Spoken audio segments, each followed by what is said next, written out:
bem-vindo à nossa série de lives. Hoje eu estou sentado com o dono de todos os anéis, Senhor Thanos, o homem que tem as joias do universo, o meu amigo mais conhecido da série Marvel, Rafael Thanos, o Homem dos Anéis. Rafael, meu amigo, que prazer incrível estar sentado com você aqui hoje, trocando essa ideia, para a gente ter um bate-papo legal, ameno, amistoso, para falar um pouco sobre sustentabilidade, para falar sobre a disrupção, para falar sobre inovação, para contar um pouquinho da sua história. Muito obrigado por ter aceito esse bate-papo, Rafa. Eu que agradeço. Eu que agradeço os seus convites aqui para até vencer a minha timidez de falar tanto na frente de câmeras quanto falar na internet. É um grande prazer estar aqui, né? E ainda mais uma iniciativa tão legal quanto, né, a Plaque, eu acho que é, né? Não só a Plaque quanto você, que é um cara que está sempre brigando há muitos anos para promover e fazer o bem. Então, muito legal estar aqui. Muito obrigado pela insistência. A recíproca é verdadeira. Nós estamos tentando essa conversa já faz alguns meses do Rafael. Eu acho que talvez por ter todos os anéis, as informações da joia do universo, ele tem aí um pouco dessa timidez que nós já estamos vencendo. Esse cara é um batalhador, é uma pessoa que eu conheço. Eu conheci ele batalhando, conheci ele brigando pelos ideais dele, sentindo o olhar dele, na alegria dele, exatamente no primeiro encontro, a verdade que tinha dentro dele. E segundo todas as minhas capacidades e possibilidades, dentro do que eu podia e posso, eu ajudei a levar essa história do Rafael para frente, porque simplesmente ela faz toda a diferença nesse planeta. E eu quero contar um pouquinho, né, da origem do Rafael. O Rafael é formado em biologia, fez universidade, se formou aqui pela Exalc, fez pós-graduação, saiu daqui, foi para a Universidade do Colorado, fez um trabalho incrível num setor bastante importante lá, entendeu as necessidades que havia na época da sua conclusão de curso, das suas formações, das suas pós-graduações, voltou para o Brasil com uma ideia disruptiva, meteu a cara, e um biólogo que virou industrial. E a partir daí, senta que lá vem história. É isso, Rafa? É bem por aí mesmo. A gente trilhou uma carreira acadêmica, né? Trilhou um caminho acadêmico que começa na USP, passam rapidamente pelo Unicamp e vai para a Universidade do Arizona, não Colorado, mas uma excelente Arizona, universidade também.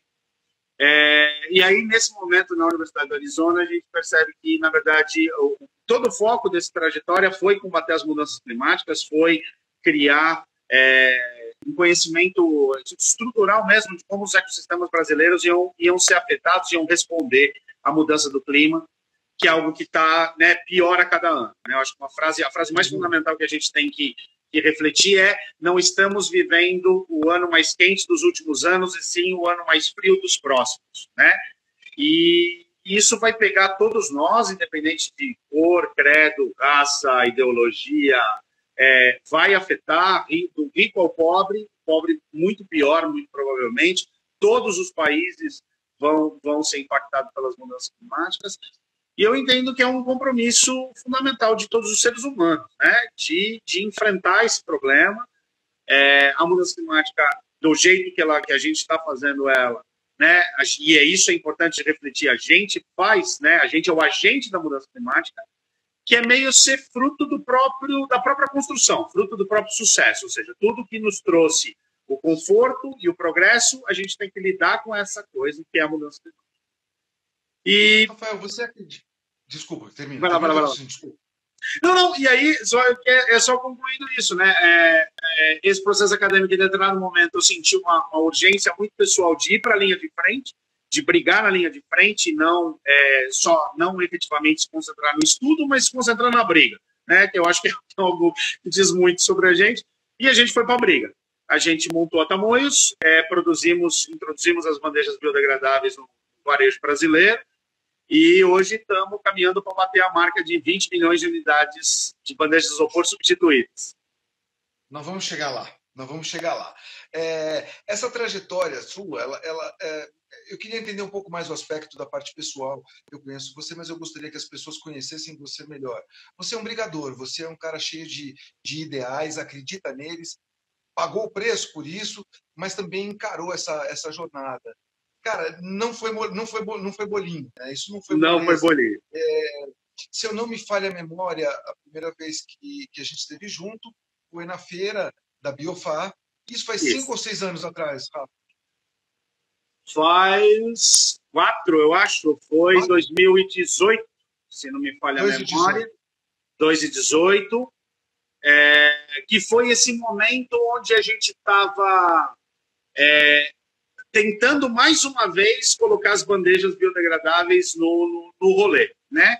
Então, no rolê significa no mercado brasileiro, né? Ou seja, fazer essa manifestação que é na verdade, quando a gente funda Tamoios, tem 2 grandes eixos, né?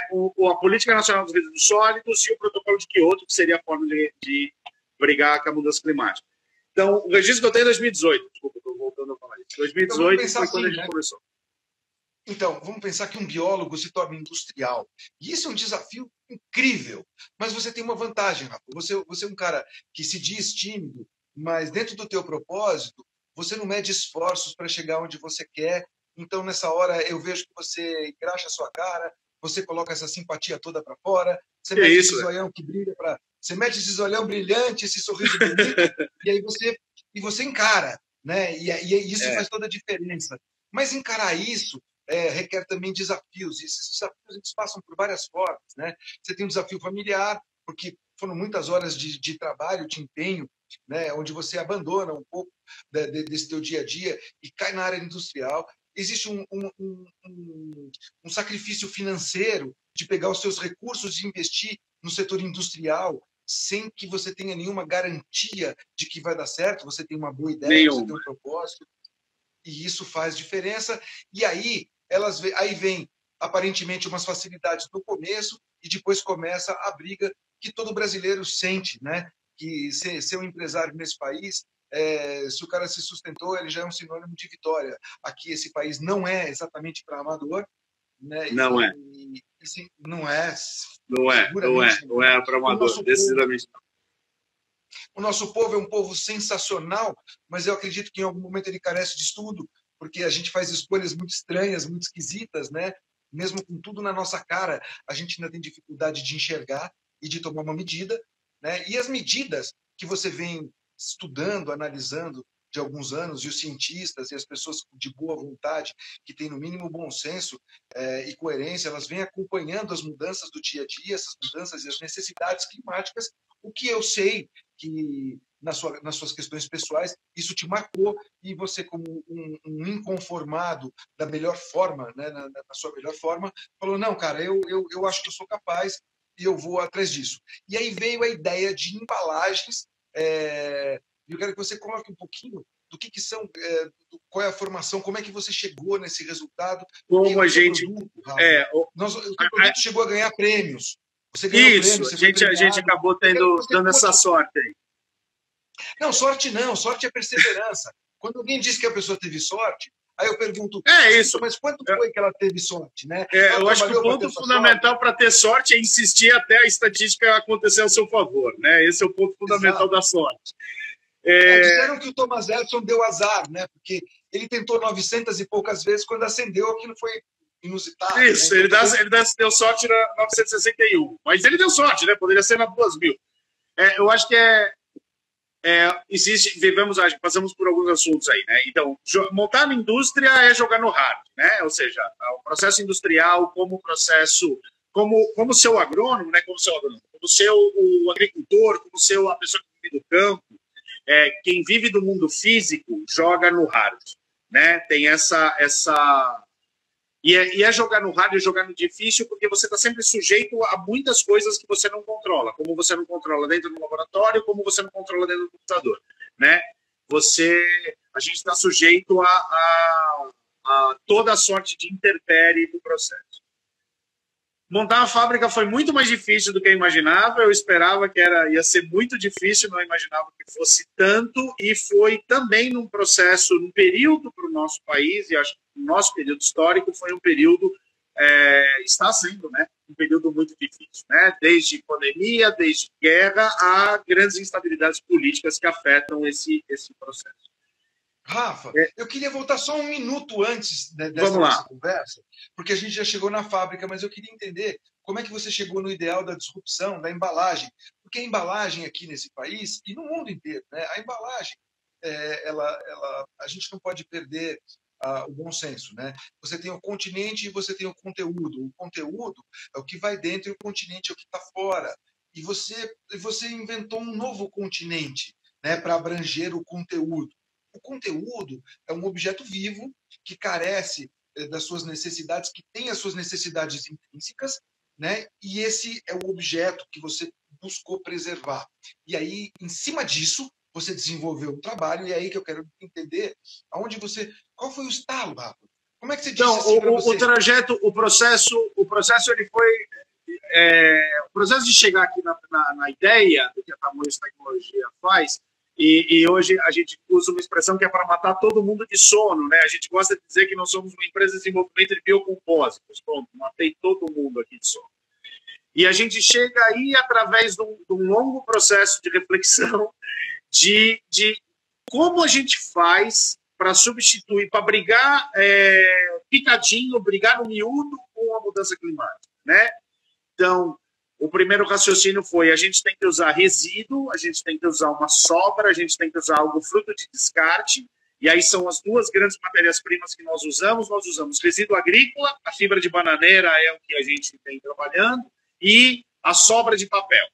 E aí a gente chega para poder chegar num produto que atende esse conceito de ser reciclado, reciclável, biodegradável e compostável, né?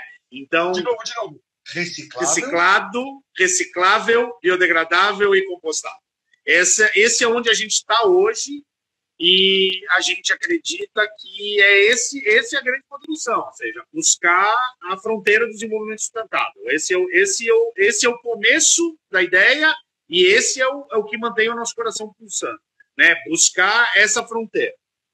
A gente está no lugar onde onde a nossa perna conseguiu chegar, onde o peso que o nosso braço conseguiu levantar, mas a gente tem a plena consciência de que isso é uma estrada sem fim, né?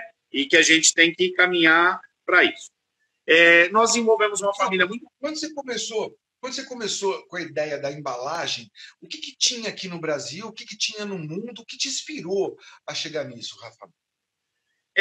De onde veio a sacada? Então, quando a gente chegou no biocompósito, eu pensei assim comigo, eu falo assim, sem plástico não tem mundo, certo? A gente é uma classe de material incrível, eles têm um monte de aplicações fantásticas, mas nem tanto o céu, nem tanto a terra. Então, o que a gente pode fazer? E eu sempre tive uma questão muito pesada com o isopor. O isopor, antigamente, ele usava o gás, ele é um plástico que tem expansivo, né? Ele é um plástico expandido. E ele usava lá atrás, um gás chamado HCFC, que ele é super danoso para a mudança climática e super danoso para a camada de ozônio.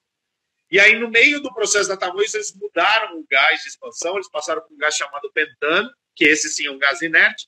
Mas aí eu criei uma relação meio pessoal com o isopor, do tipo, quer saber, cara, eu vou arrebentar esse negócio aqui, cara, vou chamar esse negócio para briga. Sou eu contra você. É isso aí, eu escolhi um, eu vou bater nesse um aí, seja o que Deus quiser. É o Thanos, que vai soltar. E fomos para briga, né? E fomos para briga com esse direcionamento de vamos buscar a fronteira do desenvolvimento sustentável. Então a gente começa com a ideia do quê? Como fazer para substituir aquilo que é mais descartável, que é aquilo que é o mais danoso efetivamente, né? Sendo reciclado, reciclável, biodegradável e compostável. E um alvo de excelência, de altíssimo volume, são as bandejas de isopor que as pessoas usam no supermercado, usam na feira, usam no dia a dia.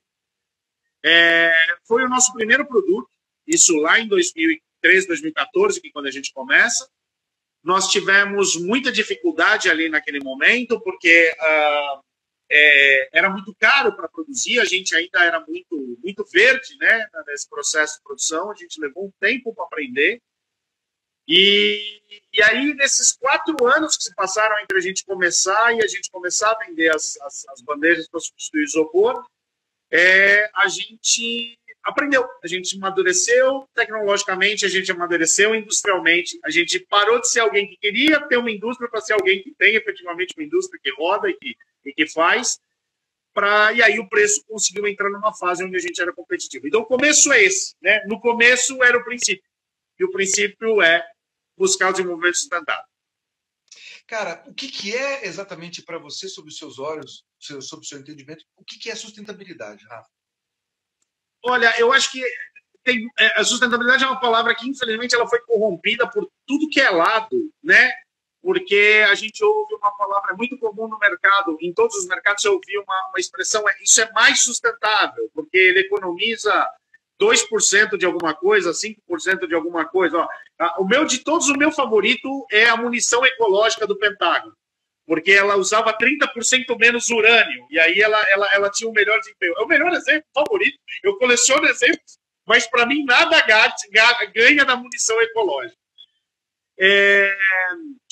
A sustentabilidade seria, no fim do dia, a prática que nós temos que alcançar para alcançar o desenvolvimento sustentável. O desenvolvimento sustentável tem uma definição, né, da ONU, que é o desenvolvimento que atende às nossas necessidades presentes sem comprometer as necessidades das gerações futuras. Então, a gente pode resumir a sustentabilidade como um compromisso com amanhã, um compromisso com quem não nasceu, um compromisso com quem está chegando, um compromisso com esse futuro mesmo. E a gente tem que fazer casar, tem que dar essa conta, tem que dar a gente viver bem hoje para viver bem amanhã com os que virão depois de nós.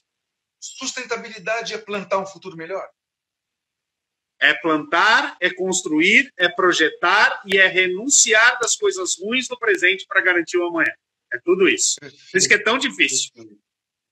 É, porque ela não tem uma fórmula exata, né? Mas uma coisa que eu sinto que tem absolutamente tudo a ver com a parte de sustentabilidade é a parte econômica, ecológica, esse eco dessa sustentabilidade, é isso que vai ecoando de forma lógica, de forma racional, no sentido de que a gente deve preservar o que é bom, eliminar o que é ruim e buscar uma síntese para que num futuro, né, do presente, para um futuro próximo e um futuro longevo, que ainda haja um planeta rico em biodiversidade, que a gente não destrua tudo aquilo que o Criador colocou aqui em função do nosso ego ou de má vontade de trabalhar algo que tem que ser trabalhado. Eu sei que parece meio abstrato o que eu estou falando, mas sustentabilidade, lato sensu, é tudo que você falou, é tudo que as pessoas compreendem, mas esse caminho não é um caminho exatamente muito fácil. Ele seria fácil se nós fôssemos pessoas absolutamente naturais, né? Que olhássemos a natureza como algo que, sem dúvida nenhuma, é algo que provém constantemente e a gente deve manter essa fonte provedora, né? Mas quando a gente macula essa fonte provedora, quando a gente...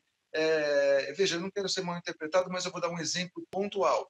Se você asfaltasse o planeta inteiro, né, a gente acabaria de criar um problema de sustentabilidade. Isso traria um raciocínio tosco dizendo o seguinte: então asfalto não é bom. Não. O que é bom é o equilíbrio, a parcimônia e nenhum extremo oposto para que a gente sempre busque o caminho do meio, né? Você pode imaginar, por exemplo, uma floresta absolutamente tecnológica sem perder as características da floresta, por exemplo. Você pode colocar no meio da floresta um computador quântico, por exemplo, de última geração, e esse computador quântico começar a entender o sistema, começar a trabalhar, interagir com esse sistema, e você pode ter, por exemplo, uma floresta absolutamente tecnológica. Então, a tecnologia, ela não invalida a natureza. A tecnologia aliada à natureza de forma conservadora ou de forma natural, sem dúvida nenhuma, vai trazer para a gente essa sustentabilidade que a gente almeja. O nosso ego, com relação a algumas posições, sem dúvida nenhuma, é isso que vem destruindo a própria natureza e a sustentabilidade como um todo.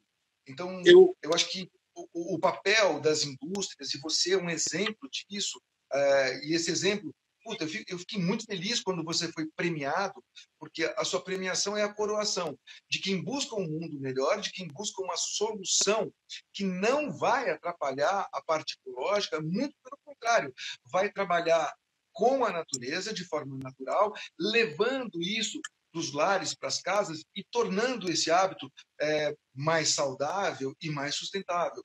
Então, assim, o teu produto é um produto que eu sei que ele desmancha na água, eu sei que ele se decompõe na terra, eu sei que ele abriga de A a Z nas plantações, desde uma mudinha que pode ser semeada no seu produto, uma planta que pode crescer dentro do seu produto, uma embalagem que pode levar, por exemplo, um tênis, um sapato, um telefone, com um custo ecológico infinitamente menor, menos custoso, tanto na parte financeira quanto na parte ecológica. E isso faz toda a diferença, Rafa. Faz toda a diferença. Isso aqui, da minha parte, é um elogio à sua iniciativa, é um elogio à sua... Obrigado demais. É um incentivo a tudo isso, porque o seu propósito ele é real, verdadeiro, e ele é comum, por exemplo, às pessoas que querem um planeta melhor, às pessoas que querem plantar para os filhos, para os netos. É como se fosse um plantador de tamareira. Se você pegar o plantador da tâmara, ele planta, ele não colhe. Então, Nunca. Você está plantando... Não, ele não come, demora 70 anos. Quem plantou aquela não come daquela, ele come de outra. Então, isso, é uma questão de deixar o legado, né? É uma questão de deixar o legado. Você falou duas coisas muito legais, né? Uma é da inovação. Eu acho que tem um aspecto que a gente deveria reforçar muito mais, que é só se faz inovação se existem pessoas predispostas a consumir a inovação. Então, só se faz produtos ecológicos se existem pessoas predispostas a consumirem os produtos ecológicos ou a consumir os produtos sustentáveis. Eu acho que a gente tem que, inclusive, melhorar bastante essa classificação das coisas, do que é sustentável, do que é ecológico, e reforçar de que o que é sustentável e ecológico hoje, muito provavelmente, não vai ser sustentável e ecológico daqui a pouco, né? Porque isso é uma constante mudança. Exatamente. Tecnicamente, a gente consegue separar todas essas coisas, né? Ou seja, a gente pode dizer que ecológico é aquilo que está dentro da capacidade de suporte dos ecossistemas, e essa capacidade de suporte vai mudando ao longo do tempo. E sustentável é aquilo que atende, nesse instante, tanto o critério econômico, quanto o critério social, quanto o critério ambiental. E isso é o que a gente tenta... Saúde, meu irmão. Isso é o que a gente tenta fazer efetivamente no projeto dos produtos, no projeto dos maquinários, no projeto dos equipamentos, né? Foi durante muito tempo voltando aí no primeiro ponto da conversa, né? O começo para a gente foi muito amargo, porque a gente fez todo esse esforço de subir a capacidade industrial, de construir as máquinas, de projetar as máquinas, de projetar as ferramentas, os montes, para, de repente, bater e ouvir, mas você é caro demais com uma coisa que custa poucos centavos a mais que o isopor. Então, a gente ouvia isso, os meus concorrentes, todo mundo que faz produto ecológico, normalmente é isso que passa, como passa o produtor de orgânico, né? Ou seja, qual que é a diferença no fim do dia entre um tomate orgânico e um tomate convencional? A diferença é que o tomate convencional tem agrotóxico suficiente para matar uns 10 formigueiros, sei lá quando deve chegar, né? Não era para ter nenhum na hora que chega no supermercado, certo? Mas se você vai ver o que tem, se a gente medir no CEAGESP a quantidade de agrotóxico que tem nas coisas, a gente já vê a quantidade de veneno que a gente está pondo na mesa, na nossa mesa, na mesa de criança, na mesa de velhinho, na mesa de todo mundo, na mesa de mulher grávida, assim, enfim, no geral, né? Então, é isso. Eu acho que é reforçar, entender que a gente o tempo todo está correndo para construir esse amanhã, né? Vencendo os nossos vencendo o que a gente é hoje, né? Vencendo o que a gente é hoje. Eu acho que eu gosto muito dessa ideia de que o que a gente tem que fazer para construir o amanhã é vencer o hoje. E a gente repete bastante isso. E essa questão do vencer o hoje é o que você falou agora há pouco. São as adaptações constantes, porque as necessidades também mudam, os recursos, alguns se tornam mais escassos, outros não, e aí essa adaptação constante vai trazendo esse movimento harmônico para novos lançamentos, para novas ideias, para produtos melhores desenvolvidos. Uma coisa que ainda ficou na minha mente e você ainda não respondeu. Quando você iniciou esse processo aqui no Brasil, o que tinha similar aqui? O que tinha algo aqui nada. Assim, aqui nada. E eu estava chegando dos Estados Unidos, né? Quando eu comecei, eu começo a cozinhar essa ideia toda. Em 2006, que vai lá de trás na vida, né, cara? Não tem jeito. É algo comum aos empreendedores acho que de todos os sabores, tipos, idades e formatos, de que a sua história da empresa ela dá uma misturada. O ideal é que não misturasse, né? Mas mistura. Então, eu já sabia que o meu caminho não era aquele, né, de ser um cientista, que eu estava sendo treinado para ser, e falei, bom, vou ter que ir para a linha de frente. Em 2007... Faz toda a diferença. Toda a diferença. Faz toda a diferença. Você sai da parte teórica e vai para a parte prática. Vai. Eu tive o treinamento na prática, porque a gente pensa que cientista é um cara que vive no mundo da lua, e eu era um cientista de campo, eu ia muito no meio da floresta para fazer medida, morei na floresta um tempão e trabalhava com modelagem. Então eu tinha que conviver com as duas coisas, né? Mas o ir para o mercado envolve não ter que perguntar para as árvores o que vai acontecer com elas, quando mudar a temperatura. Ir para o mercado, ir para o combate, para frente, significa falar com os outros seres humanos, que a gente tem que parar de destruir o meio ambiente, parar de poluir a água, parar de gerar resíduo à toa, e que isso efetivamente vai ajudar a gente a proteger a floresta, né? Que é isso, as coisas estão... Vivemos numa biosfera só, e a gente tem que zelar por essa biosfera, seja zelando pelo ar, que liga todos os ecossistemas e todos os biomas, como seja zelando pela nossa própria microbacia, né? Rafa, qual foi a primeira embalagem que você fez? Qual foi o primeiro insight? Você falou, bom, vou trabalhar... Claro, é que tudo isso se confunde quando a gente coloca assim, mas dentro de você tinha lá, eu quero trabalhar para a floresta, eu quero trabalhar para a sustentabilidade, eu quero trabalhar para diminuição da temperatura planetária, porque, como você colocou, cada ano que passa é um ano menos quente do que um ano mais frio do que o anterior, ou seja, daqui para frente as coisas vão esquentar, e aí você fala assim, bom, cara, se eu quero um planeta para os meus filhos, netos, para a minha descendência, ou para a descendência de todos aqueles que querem um planeta melhor, eu vou fazer algo. E aí, qual é a primeira embalagem que surge? A gente substitui foi uma embalagem bem pequenininha, a gente substitui uma cantoneira de polipropileno, que é um plástico bastante complicado, e trabalhava com uma peça de metal, né? Então a gente fazia a proteção para essa peça de metal. Essa foi a primeira venda que a gente fez começar a rodar. A segunda venda mais significativa foi um suporte para substituir um trocador de calor. E essa embalagem já substituiu, foi o primeiro grande impacto que a gente fez, chegou a substituir o equivalente a 8 toneladas de isopor, né? Foi uma série especial que a gente fez e foi a primeira grande satisfação que a gente teve na vida, foi substituir isso daí. Cara, você já embalou tênis? Me conta o que você já embalou. Já embalamos tênis, já fizemos proteção para tábua de passar roupa, fizemos embalagem para absolutamente todos os vegetais e fungos que se negociam no país. A gente fornece as embalagens biodegradáveis para produtores de orgânico, acho que no país inteiro, com exceção da região norte, que a gente não conseguiu chegar à ponta de logística, mas a gente está no Rio Grande do Norte, a gente está no Ceará, a gente está no Rio Grande do Sul, a gente está no Mato Grosso. A gente conseguiu efetivamente espalhar bastante. Brasília também a gente teve uma presença forte. A gente já embalou trocador de calor, a gente já fez tubete biodegradável para plantio, a gente já... Vou pegar um aqui. A gente já fez calço para pallet, vou mostrar as coisas aqui. A gente fez tubete, então tubete para plantio que a gente fez. Isso daqui é um projeto que a gente fez de um calço de pallet. Isso daqui aguenta quase 1 tonelada e é basicamente só papel. Então a gente se meteu a fazer um monte de coisas, né? Fizemos bandejas para alimentação para robô automático, para serem alimentados por robôs. Então, inovação é realmente uma coisa que a gente se esforça o máximo que dá. Rafa, eu sei que esse caminho para você ele não foi um caminho suave. Você contou aqui algumas poucas dificuldades, mas eu sei que essa empresa passou por dificuldades que tiraram um pouco dos seus cabelos, pintaram outros, mas tornaram você, Rafael Thanos, mais forte. Conta um pouco desses desafios, porque quem está ouvindo essa conversa e não conhece você e a sua história, tem a sensação de que é uma enxadada e uma minhocada. Isso não é verdade.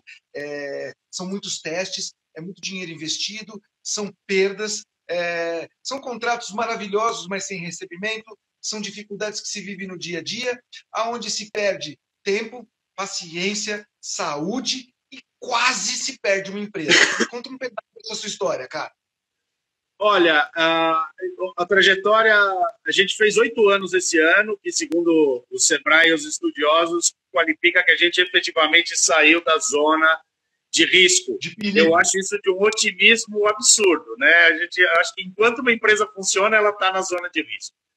Eu acho que o mais didático exemplo de quão difícil é trabalhar com sustentabilidade, e eu solidarizo a todos os meus colegas que trabalham com produção orgânica, o tempo em que as coisas levam para amadurecer, né? Então, se eu vi gente falando que certificação de orgânico chega a levar 2 anos, 3 anos para ter a certificação, nós passamos isso. Eu monto a fábrica em 2014, a gente sai da incubadora de empresas tecnológicas da USP para poder desenvolver materiais sustentáveis. E a gente, depois do processo de incubação, e depois de todo o processo de conceito, né, da empresa, o que vai, para onde vai, que mercados nós vamos atender e tal, a gente monta efetivamente, fisicamente, a fábrica na virada de 2013 para 2014. Nosso primeiro produto foi bandejas biodegradáveis para FLV, para substituir isopor. Nós fizemos a primeira venda quase exatamente 4 anos depois. Então foram 4 anos tentando arranjar toda sorte de outros produtos, que é isso, eu não montei a fábrica para fazer calço para tábua de passar, entende? De metal, não fiz o calço para fazer trocador de calor, não fiz a empresa para nada disso. Nosso objetivo era substituir em grande escala produtos descartáveis de plástico, né, que o mundo inteiro está se proibindo isso. Então a gente começa em 2014, foram 4 anos para a primeira venda. E a gente foi um grande parceiro nosso, que até é cliente nosso até hoje, que foi a Solo Vivo, lá de Biúna, que fez essa primeira aposta. Voltando à história, né, que é necessário ter o cliente que acredita na sustentabilidade, o cliente que acredita na inovação e que vai passando isso para frente, né? Então, são 4 anos batendo em porta, 4 anos ouvindo que a gente é muito caro, mesmo sendo alguns centavos mais caro só, a mesma coisa que o pessoal de orgânico faz.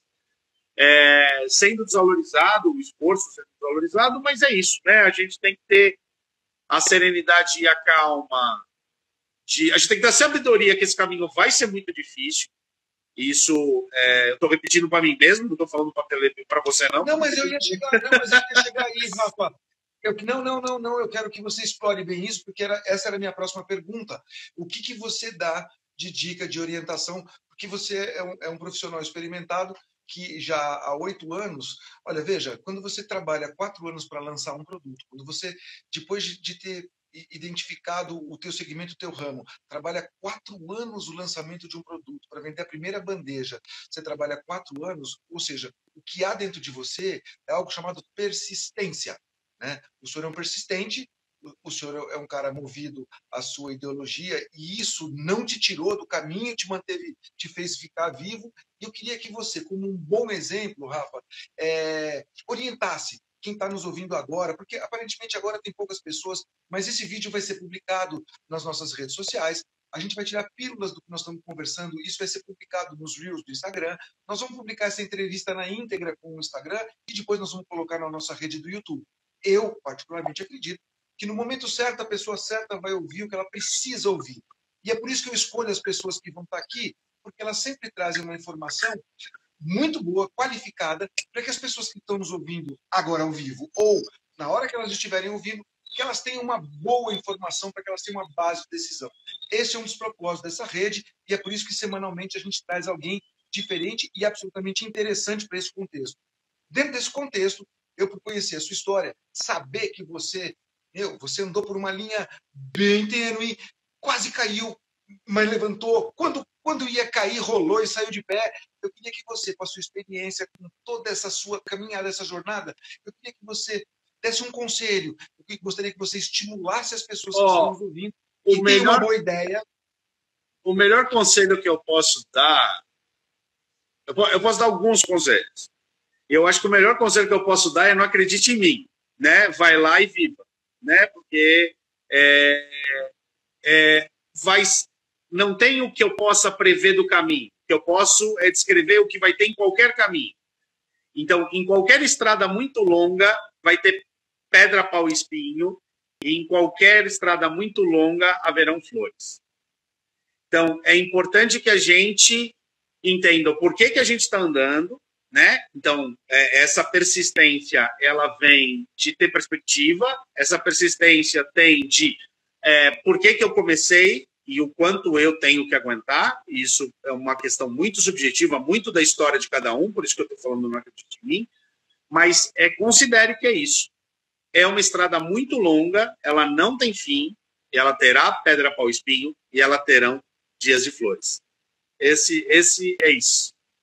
E aí o teu conselho perdeu uma sandália, perdeu uma sandália no meio do caminho, continua. O meu conselho é que depende do seu pé, né, cara? Se você tem um pé cascudo, continua andando. Se o seu pé é fininho, você tem que se concentrar em arranjar outra sandália. É melhor ter um pé mais cascudo, mas é meio difícil. Não dá para dizer para todo mundo ter pé de cascudo, né? Cada um sabe o pé que tem. Olha que boa. Cada um boa analogia essa. Cada um sabe o pé que tem. Mas quem anda de pé descalço cria esse casco, né? Cria o casco. Não tem jeito. Não tem jeito. Nesse nosso mundo onde o mimimi, infelizmente, reina num pedaço dele, a gente tem que diminuir um pouco isso, né? A gente tem que sacrificar coisas menores por coisas maiores. Sentir a grandeza humana. Tem um poema que eu gosto muito que ele termina assim: a dor é inevitável, o sofrimento é opcional. E eu acho que isso é uma coisa de alguém que sofre à toa todo dia, né? Tem que repetir para si mesmo essa frase de que boa parte do que a gente passa de ruim a gente podia deixar para lá. Cara, você sabe que você falou uma coisa interessante. Eu me coloquei, eu ouvindo você, eu lembrei de uma história minha. Alguns meses atrás, talvez quase um ano, era uma dor que era recorrente minha, tinha uma dor abdominal estranha e tal, e ela vinha e depois ela ia embora. Num belo dia ela veio, e é uma dor descomunal, muito forte, que chegava a tirar a lágrima do olho. Um belo dia eu me revoltei com a dor, e quis brigar com a dor e tal, e no meio da minha revolta, pouco tempo depois, vou dizer 1, 2 minutos depois, eu falei, pera, deixa eu fazer uma coisa que eu nunca fiz de verdade. Deixa eu sentir essa dor. Deixa eu observar essa dor. Eu não vou lutar contra ela, porque ela está aqui, ela existe. Então, acho que o melhor jeito de você fazer isso é você se render e se juntar a ela. Cara, eu vou te falar uma coisa interessante, muito interessante. Acredite quem quiser e viva essa experiência como eu vivi. Cara, você acredita que a dor diminuiu de certa forma? Quando você mergulha nela, quando você entende ela e sente ela, sem lutar contra. É claro, cara, não estou dizendo para você, arruma uma dor para sentir gostoso. Não, eu não sou bobo. Masoquista. Não é um masoquista. Não é a minha cara. Estou sempre rindo, eu não sou masoquista. Com certeza. Eu sou o tipo do cara que... Não, você é o cara que levanta todo mundo para cima. Não, e eu não me incomodo de tomar um remédio para tirar a minha dor. Não é esse o problema. Eu sou naturalista, sim, mas prefiro não ter dor. Mas aquela dor era tão intensa e tão forte que eu mergulhei nela. E quando eu mergulhei nela, estranhamente, eu tive um alívio dela, né? Então, se você colocou que vai ter pau, pedra e espinho, viva o pau, viva a pedra e viva o espinho. Né? Transmute. Eu acho que não é. Eu acho que infelizmente existe. Infelizmente, eu acho que talvez seja a fase em que a gente está. A gente tem essa questão da glorificar o sofrimento, né? Glorificar o perrengue. Eu acho que é o contrário. Eu acho que a gente que é exatamente isso que você falou da dor, ou seja, entender que certas coisas são inevitáveis e entender que as certas coisas são inexoráveis, que a gente não tem como fugir, né? Aprendizado, Rafa. Aprendizado. Um aprendizado. Eu acho que isso tem. Todas as culturas humanas meio que passaram por esse dilema, né? Nos aspectos dos filósofos, tem muitos filósofos que falam que a única grande reflexão que a gente tem é sobre a morte, né? E eu acho que isso diz muito sobre... E as religiões também vão se abordar essa questão sobre a morte, sobre o fim, sobre o encerramento. Eu acho que tem uma lição aí que a gente tem que se preparar para a morte, mas também não dá para viver com o medo de morrer o tempo todo. Então, é esse balanço, essa construção que a gente tem que fazer. Se desapegar um pouco do medo, se desapegar do sofrimento e enfrentar a dor e enfrentar o caminho que está pela frente. A dor, ela é um alarme importante para que você não repita ele, talvez, né? Então, por exemplo, quando eu aceitei a minha dor, ela melhorou. Aí você fala assim, aceita que dói menos. Essa frase não é minha, essa frase eu estou repetindo de alguém, eu não conheço o autor. Mas você sabe que quando você aceita seus desafios com resiliência, com disciplina, sem dúvida nenhuma você consegue vencê-los, e quando você vence, talvez venha uma nova dor, mas aquela dor talvez não surja de novo. Se você aprende a viver, eu acho que você transcende esse pedaço, né? Se você aprende a viver empresarialmente, se você aprende a viver industrialmente, se você se adapta às condições que você tem, e elas mudam todos os dias. Quer ver? Eu vou dar um exemplo, eu vou colocar uma pimenta nessa conversa. Eu sei que no meio do caminho você teve perdas bem significativas. Você teve que enterrar a sua mãe. Alguém que enterra a mãe e não passa por um momento muito favorável, ele tem duas alternativas. Ou ele para tudo e fala, bom, agora para mim deu. Ou ele fala assim, eu faço dessa minha fraqueza uma força e essa é minha mola, essa é minha força motriz para não parar, porque a vida é isso. Então, eu quero me preparar constantemente para que eu possa prover, tanto para mim quanto ao meu entorno, algo melhor. E isso eu vejo em você, isso foi sempre que te movimentou, eu não vi nada de parar. E isso, eu trago isso à tona aqui, Rafa, para que as pessoas sirvam-se desse pequeno e grande exemplo, porque isso, essa trajetória sua, essa sua perseverança vai te levar a caminhos que você mesmo colocou. Daqui a um tempo vai ter mais pedra, vai ter mais pau, vai ter bastante flor, talvez venha um espinho, e no espinho, muito provavelmente você vai colher ele de uma flor linda, né? E se você souber adaptar, tem um futuro brilhante pela frente. Brilhante. Você foi disruptivo no Brasil, você está chegando na marca de 20 milhões de embalagem. E agora eu vou dizer uma coisa para você, meu amigo. Tanto faz se você está embalando um carro, uma tábua de passar roupa ou uma planta, pimentão, ou um alimento orgânico. Meu irmão, pensa em tudo o que você não poluiu, pensa o quanto você retirou de material que demoraria anos e anos e anos para biodegradar, e pensa nessa transformação que você já fez. O resto é uma surpresa que o universo vai te proporcionar. Sem dúvida nenhuma, essa qualidade ela pode ser entregue e adaptada para qualquer circunstância. E é isso que vale, e é isso que, sem dúvida nenhuma, que motiva e faz com que você não pare. E que você que está me ouvindo aqui, se você começou a ver agora, se você chegou agora, depois busca, quando a gente publicar a íntegra dessa live, porque você tem bastante dica aqui, você tem bastante opção aqui para você entender como começar um negócio, sabendo pelo que você vai passar e quais são seus propósitos. E eu te faço uma pergunta, Rafa, mudando um pouco do contexto empresarial, eu queria entrar num contexto mais holístico. Algo espiritual te chamou para isso? Algo da sua religião? Eu não conheço esse aspecto. Não, eu sou uma pessoa bastante cética, mas há algo que a gente pode pôr, eu acho que na mesma categoria, que é esse compromisso maior com o coletivo, com todos nós, né? Que eu acho que é algo que muito felizmente as religiões e a fé do lado bom da coisa, né? Ela faz, ela remete esse algo dos todos nós, ele remete a algo dessa rede, a gente pode ver dessa forma, essa rede que todos os seres vivos formam, né? Que essa conexão que todas as coisas vivas compartilham, né? Na universidade a gente costuma falar que ecossistemas têm funcionamento e eles têm faixas de funcionamento e de que o grande objetivo da espécie humana é partilhar desse funcionamento sem bagunçar esse funcionamento. Então eu acho muito curioso como a mais avançada abordagem de ecologia, a mais avançada matemática, caminha pela mesma ideia de respeito e coexistência que a maior parte das religiões pregam e a gente falha miseravelmente em fazer, né?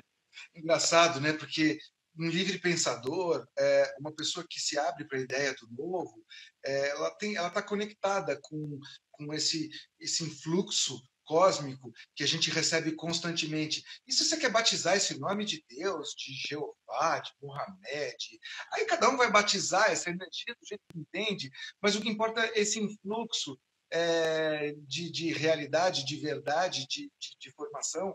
E quando você capta isso, você não precisa de filtro religioso, você só precisa de uma atitude, né?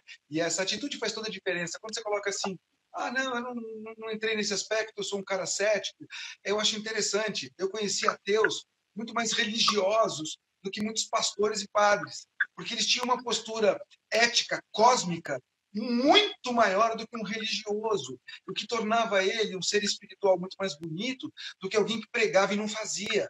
Então, assim, eu não vou entrar em aspectos filosóficos, religiosos, mas eu sinto que a verdade ela está a serviço constantemente. E se você pega um pouco desse influxo de verdade e põe na sua prática, aí você não precisa batizar como religião, você não precisa batizar como um dono de uma ideia. Os livres pensadores, os filósofos de mente aberta, eles caminharam junto com a ciência, com a tecnologia, né? Existem 3 pilares que sustentam uma realidade. É a arte, a ciência e a filosofia. Se você junta esses 3 pilares, você pode apoiar qualquer coisa em cima. A arte, ela manifesta e mostra a beleza, né, que o Criador colocou em tudo, e você pode colocar essa arte de todas as formas. A ciência estudada, versada nas universidades, todos os tipos de ciência são qualidades técnicas de que o ser humano chegou sobre o entendimento da natureza.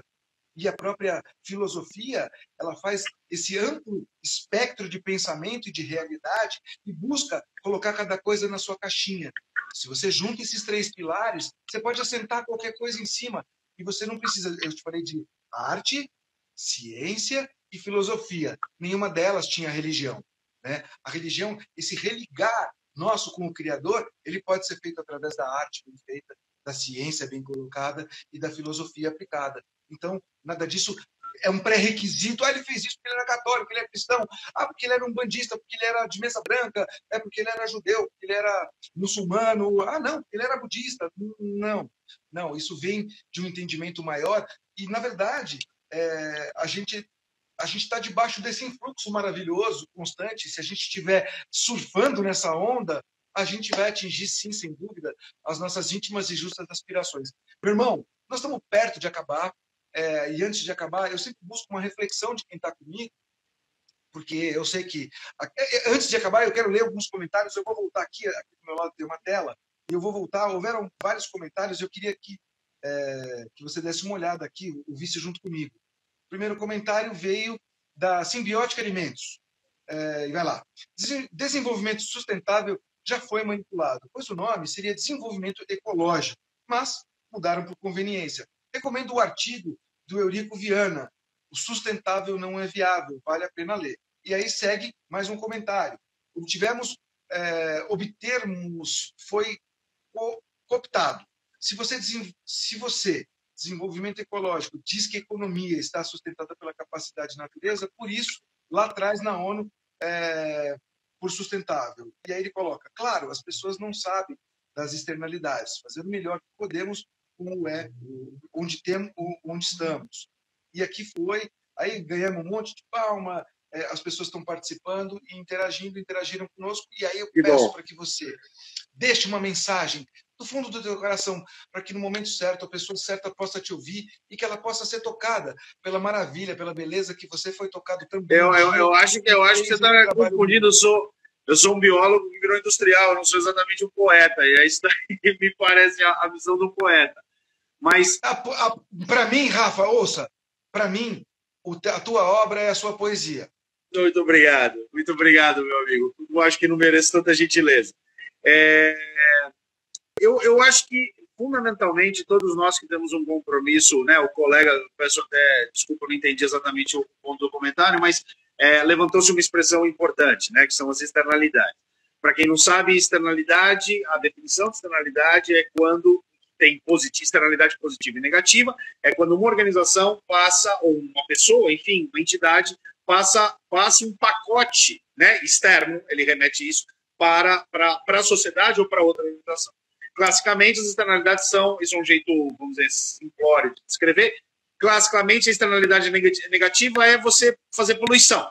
Então, é mais barato você poluir do que você fazer o processo correto. Então, você passa para a sociedade o problema da poluição, o custo da poluição, e você fica com o lucro ou com lucro, efetivamente não tem que ter tido trabalho de desenvolver algo não poluente.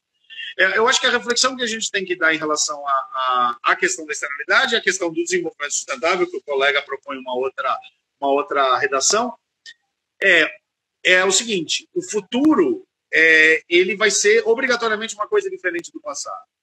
E esse diferente ele vai ser tanto em termos de ajustes finos como de ajustes grandes. A gente pode dar um monte de nomes bonitos para essas coisas, mas é necessário nos entendermos que as práticas do futuro serão as práticas diferentes de hoje, os produtos do futuro serão os produtos diferentes de hoje, as embalagens do futuro serão as diferentes de hoje, e se tudo der muito certo, as relações do futuro serão muito melhores das relações que nós temos hoje. Sensacional, Rafael. Meu irmão, foi difícil sair, mas saiu. Você percebeu como essa... Obrigado. Foi muito rápido mesmo. Foi muito rápido. E eu gostaria de, num próximo momento, fazer mais uma transmissão dessa com você. Eu gostaria de mostrar o seu produto. Eu queria dar um endereço eletrônico para que as pessoas possam conhecer sobre tudo isso que nós falamos. É www.tamoios.com.br. É isso, Rafa? Tamoios, embalagens sustentáveis? Não, eu vou colocar na tela aqui. Tá joia. Obrigado. Gente, eu agradeço a todos vocês que participaram. Olha, procura por Tamoios Embalagens Sustentáveis. Lá você vai ter uma ideia de tudo isso que foi colocado. Já são 20 milhões de embalagens espalhadas nesse Brasil. E, se Deus quiser, um dia a gente inverte essa curva, trabalha com mais eficácia para a sustentabilidade e, como o Rafael, forma um mundo melhor. Eu agradeço a todos vocês que participaram aqui ao vivo, que estão nos ouvindo independente da hora, do tempo e do espaço, e desejo a todos vocês um excelente final de semana, um bom descanso, e a semana que vem tem mais. Sexta-feira que vem tem mais uma live com mais uma pessoa absolutamente interessante, trazendo uma informação de qualidade para que você tenha uma boa base de decisão. Rafael Thanos, mais uma vez, muito obrigado, querido amigo. Muito obrigado, querido. Obrigado a todo mundo. Obrigado. Você tem uma carreira maravilhosa pela frente. Eu desejo a todos vocês paz, amor, harmonia, um excelente final de semana, e a semana que vem tem mais. Muito obrigado a todos. Beijo. Muito obrigado a todos. Até mais, gente. Valeu. Tchau, tchau, cara.